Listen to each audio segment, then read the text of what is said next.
மித்ரா டிவிக்காக அடியேன் அவினாசி ஜோதிலிங்கம், பிரசன்ன ஜோதிட ஆராய்ச்சியாளர். இந்த சேனலை நீங்கள் முதல் முறையாக பார்க்குறீங்கன்னா சப்ஸ்கிரைப் பண்ணிக்கங்க, பெல் பட்டன் ப்ரெஸ் பண்ணி ஆல் அப்படிங்கிற ஆப்ஷன் ப்ரெஸ் பண்ணி இந்த சேனலுக்காக ஆதரவு கொடுங்க. நம்ம சேனலில் நிறைய ஜோதிடம் சார்ந்த விஷயங்களை பார்த்துட்டு வரோம், நிறைய துல்லியமான விஷயங்களை சொல்லிட்டு வரோம். உங்களுக்கு பிடிச்சிருக்குன்னு நான் நம்புகிறேன். மித்ரா சேனலுங்கிறது நம்ம வராகி ஜோதிடத்தோட இன்னொரு அங்கம் நம்ம சேனல்லையே. தொடர்ந்து நீங்கள் சப்போர்ட் பண்ணிக்கிட்டே வாங்க. இதுலேயும் நிறைய புதுமையான விஷயங்களை நான் கொடுக்கறதுக்கு முயற்சி பண்ணிக்கிட்டு இருக்கேன். அதுவும் கட்டாயம் நடக்கும் அப்படிங்கிற ஒரு நம்பிக்கை. இன்னைக்கு பார்க்க இருக்கிற தலைப்பு பொருளாதார சேர்க்கையும் குபேர வாழ்க்கையும். உங்க ஜாதகம் என்ன சொல்லுது? நிறைய பேருக்கு பணம் அப்படிங்கிறது பிரதானம்.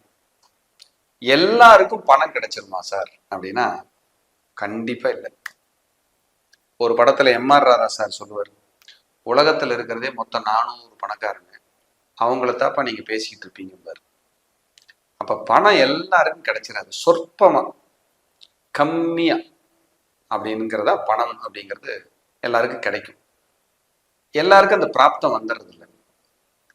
அப்ப பணத்தை குறிக்கிறதுக்கான ஆப்ஷன் எப்படி சார் நம்ம கண்டுபிடிக்கிறது ஜாதக ரீதியா இருக்கு அப்படின்னா, சின்ன பணம் சிம்பிளா இருக்கு இல்லைங்களா, அந்த பணத்தை குறிக்கிற கிரகம் சுக்கிரன்.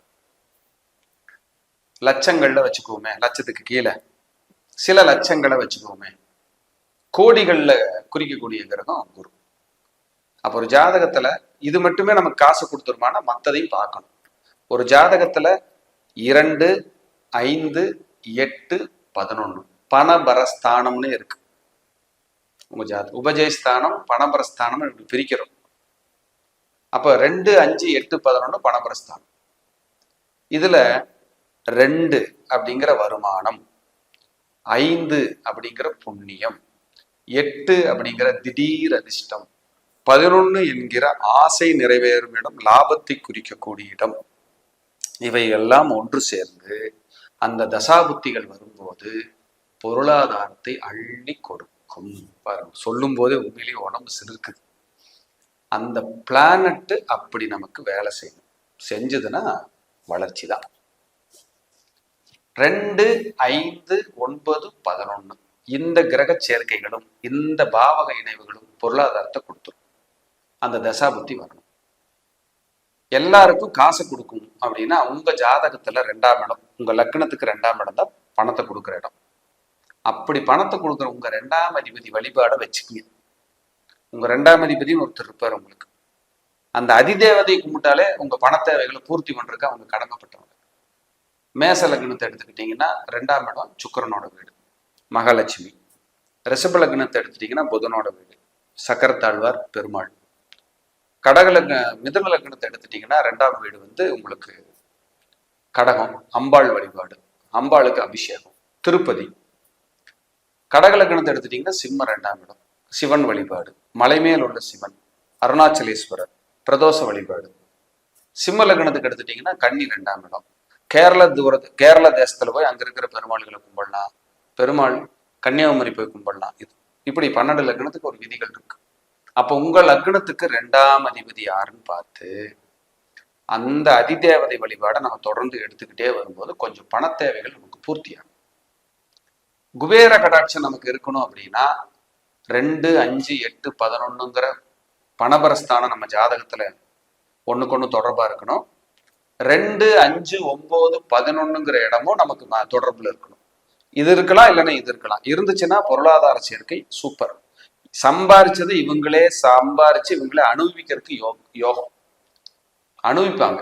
ஏய், நான் 10 லட்சம் இருக்கு, 10 லட்சத்தையும் சம்பாரிச்சேன், வெளிநாடு போனேன், டூர் போனேன், ஜாலியா இருந்தேன், சுத்துனேன், நல்லா குடும்பத்தோட போயிட்டு வந்தோம், எங்க அம்மா அப்பாவை கூப்பிட்டு போனேன். இப்படி நாங்க நினைச்சா டூர் போவோம், கிளம்புவோம். அப்ப சம்பாரிச்சதை அனுபவிக்கணும். நான் சம்பாரிச்சேன், அநாத ஆசிரமங்கள் எல்லாம் இருக்கும், அதாவது ஆதரவற்றோர்கள்லாம் இருப்பாங்க, இவங்களுக்கெல்லாம் நான் உதவி பண்ணிட்டு இருக்கேன், நிறைய பேர்த்துக்கு நான் புண்ணிய காரியங்கள், இவங்களும் இருப்பாங்க சம்பாரிச்சதை வச்சு. அப்ப சம்பாதித்ததை அனுபவிப்பவர்கள், தான தர்மத்திற்காக கொடுத்து சந்தோஷப்படுபவர்களும் இருப்பாங்க. இதுக்கு நம்ம ஜாதகம் ஒத்துழைக்கணும். உங்க ஜாதகத்துல 2ஆம் அதிபதி கெடக்கூடாது, 2ஆம் இடத்தில் பாவிகள் வரக்கூடாது. உங்க ஜாதகத்துல 2ஆம் இடம் கெட்டு போனா கடன் வாங்க போயிடாதீங்க. 2ஆம் அதிபதி கெட்டு போனாலும் கடன் வாங்க போயிடாதீங்க. 2ஆம் இடத்துல பாவிகள் இருந்தாலும் கடன் வாங்க போகாதீங்க. சக்திக்கு மீறி கடன் வாங்காதீங்க. இதெல்லாம் அட்வைஸ் பண்ணு. சார் உங்க ஜாதகத்துல 2ஆம் இடம் கெட்டு கிடக்கு, கடன் வாங்க போயிட்டீங்கன்னா உங்களுக்கு டிஸ்டர்ப் ஆயிரும், நிறைய சிரமங்களை சந்திக்கிற மாதிரி வந்துடும். இதெல்லாம் நான் சொல்லுவேன். ஒரு ஜாதகத்துல கடன் வாங்கி லாக் ஆகி அவமானம் ஆகணும்னா 2, 6, 8 தொடர்பு வரவே கூடாது. வந்துச்சுன்னா கடனால் அவமானம், இழப்புகள் உறுதி. லாக் பண்ணிடும். ஒன்னை வித்து ஒன்னு அடைச்சேன், வட்டிக்கு வாங்கி வட்டி கட்டினேன், இவங்கெல்லாம் இந்த இந்த இந்த 2, 6, 8 தொடர்பு இருக்கிறவங்க தான். பேராசை தான் 8ஆம் இடம்ங்க. பிரம்மாண்டம் 8ஆம் இடம்ங்க. அளவா நம்ம சக்தி என்னவோ, நம்மளுடைய தகுதி என்னன்னு நமக்கு தெரியும். அதன்படி மெதுவா இயங்கிட்டு போறது நமக்கு யோகம். இல்லைன்னா நம்மளை என்ன செய்தின்னு கேட்டுட்டு தான் விடும். சும்மாவெல்லாம் விடவே விடாது. போராட்டத்தை கொடுக்காம போகவே போகாது. இதுதான் உண்மை. அப்ப நம்ம ஜாதகப்படி நம்ம எப்படி இருக்கணும், எப்படி வரணும், பொருளாதார தன்னிறைவு நமக்கு எப்படி இருக்குங்கிறத பார்த்துக்கணும். குபேர யோகம் நமக்கு கிடைக்குமான்னு சிலர் கேட்பாங்க. குபேரன்னாலே யாருங்க? பூரட்டாதி நட்சத்திரம் தான் குபேரன். அவர் தான் குபேரன். உங்க 2ஆம் இடம் தான் உங்களுக்கு குபேரன். உங்க லக்னத்துல இருந்து 2ஆம் இடம். அந்த வழிபாடுகளை தொடர்ந்து எடுத்துக்கிட்டே வாங்க. சிலர் கேட்கறாங்க, சார் நான் ஏதாவது திருப்பதி போனா எனக்கு ஏதாவது பிரச்சனை ஆயிருமா சார்? எனக்கு தெரிஞ்சு என்னோட நாலேஜ், நான் யாரையுமே குறை சொல்லல. திருப்பதி போயிட்டு வந்து ஒரே ராசிக்காரங்க ஒருத்தங்க திருப்பதி போனா சேராது, ஒருத்தங்க திருப்பதி போனா நல்லா இருக்குமாங்க. அங்க கான்செப்ட் ஒளிஞ்சிருக்கல. திருப்பதி போறதுங்கிறது இறைவன், ஏழுமலையான். இறைவன் அப்படின்னாலே நல்லது செய்யறது தான். கெட்டது செஞ்சா அவர் கடவுள் கிடையாது. இதான் உண்மை. நமக்கான கடவுள்னு ஒண்ணு நம்ம ஜாதகத்தில் எழுதியிருக்கும், இல்லைன்னா சொல்லலை. நமக்கான கடவுள் இல்லை, நம்ம போயிட்டுன்னா நம்மளை டிஸ்டர்ப் பண்ணும் அப்படிங்கிறதும் ஒத்துக்க முடியாது. அப்படியெல்லாம் சொல்ல முடியாது. இன்னொன்னு என்ன சொல்றேன்னா, உங்க ஜாதகத்துல பூர்வ புண்ணியம் கெட்டு போச்சு, பாக்கியம் கெட்டு போச்சு, கெட்ட நேரமான தசா புத்திகள் நடந்துகிட்டு இருக்குன்னா நீங்க எங்கேயாவது போயிட்டு வரும்போது கசப்பு வர்றது இயற்கை. அப்ப இறைவன் கிட்ட போகும்போது ஒரு நேரம் அங்க போனது சேரலைங்கிறத விட நம்ம கர்மாவே அப்படி இருக்கும் சில நேரங்கள்ல. ஆனாலும் நமக்கான கடவுள் நம்ம போய் நிக்கிறதுக்கான அந்த இடத்துல நின்று வழிபடும் போது ஒரு முறை தவறு வந்துருச்சேங்கிறதுக்காக அந்த கோயிலை நம்ம திட்டுறது, தூத்துறது, இதெல்லாம் ஆகாது, தப்பு. இறைவன் என்பவன் பொதுவானவன், சமமானவன். அவன் எல்லாருக்கும் பொதுவானவன் தான். இருட்டுக்கும் அவன் தான், வெளிச்சத்துக்கும் அவன் தான். அப்ப எப்படி நமக்கு அவன் கெடுதல் செய்யறதுக்கு வாய்ப்புங்கிறது எனக்கு, என்னோட நாலேஜில் நான் அது உணர்ந்து பார்க்கல, எனக்கு தெரியாது.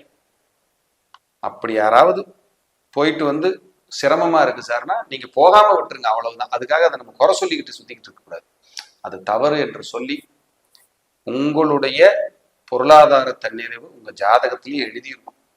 இவர் செல்வாக்கா வாழ்வாரு, பொருளாதாரம் சம்பாதிப்பாரு, பணத்தோட தான் வாழ போறாரு, பணத்தை சம்பாரிச்சு நல்லா இருப்பாரு, சேர்த்து வைப்பாரு, பணம் இவருக்கு பின்னாடி பயன்படும், பணத்தினால இவருக்கு புகழ் கிடைக்கும், பொருளாதாரத்துக்காக சந்ததிகளுக்கே சேர்த்து வைப்பாரு. அப்படிங்கிறது நம்ம ஜாதக கட்டத்தில் எழுதியிருக்கும். அதை பார்த்தால் நாம் தெரிந்து கொள்ளலாம் என்று கூறி மீண்டும் ஒரு நல்ல பதிவிலை சந்திக்கிறேன். நன்றி, வணக்கம், வாழ்க வளம்.